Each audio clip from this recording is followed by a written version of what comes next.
बात करते हैं बोफोर्स के बारे में।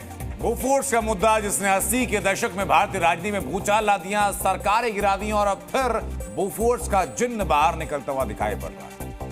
दिखाता हूं आपको, जिस केस को 2011 में बंद कर दिया गया था, आरोपी राजीव गांधी और क्वात्रोची को बरी कर दिया गया था, वो केस अब फिर से खुलता हुआ दिखाई पड़ रहा है। खबरों के मुताबिक सीबीआई बोफोर्स मामले में अमेरिका के निजी जासूस माइकल हर्शमैन से जानकारी मांग सकती है और इसको जुटाने के लिए सीबीआई अमेरिका को एक न्यायिक अनुरोध भेजेगी, जिसमें दावा यह कि उनके पास बोफोर्स से जुड़े हुए जानकारी है और वो ये जानकारी सीबीआई के साथ साझा करने को तैयार हैं। फेयरफैक्स ग्रुप के प्रमुख हैं हर्शमैन।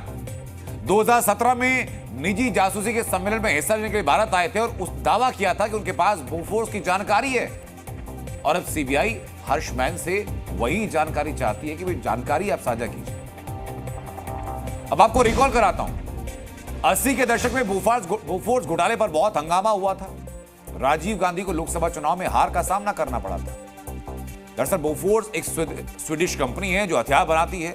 राजीव गांधी जब पीएम थे उसी दौरान इस कंपनी से 400 हौजर तोपों को खरीदने के लिए 1437 करोड़ की डील हुई।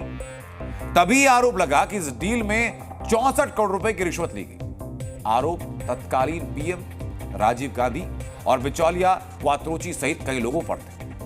हालांकि सालों तक जांच हुई, कोर्ट ने राजीव गांधी को क्लीन चिट दी और 2011 में केस बंद हुआ। लेकिन अब फिर सीबीआई इसकी जांच करने की तैयारी में और इसी मामले में बीजेपी और कांग्रेस में राजनीति शुरू हो चुकी है।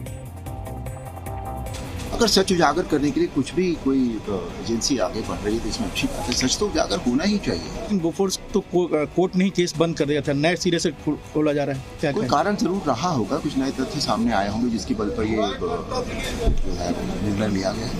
भारतीय जनता पार्टी की पॉलिसी है, उनकी नीति है। 70 साल पहले क्या हुआ, 50 साल पहले क्या हुआ, वो ये काम करते हैं क्योंकि उनके पास नई बात कहने के लिए कुछ है नहीं। जो समस्या देश के सामने जो है वो गरीबी है, बेरोजगारी है, भ्रष्टाचार है।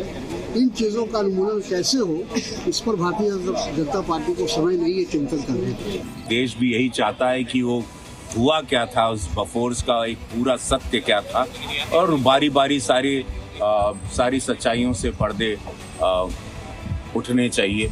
ये ऐसा समय आ चुका है। ये सरकार की राजनीति गंदी राजनीति या भूलना नहीं है। तो राफेल का क्या होगा वो भी तो सोचो, अदानी का क्या होगा वो भी तो सोचो।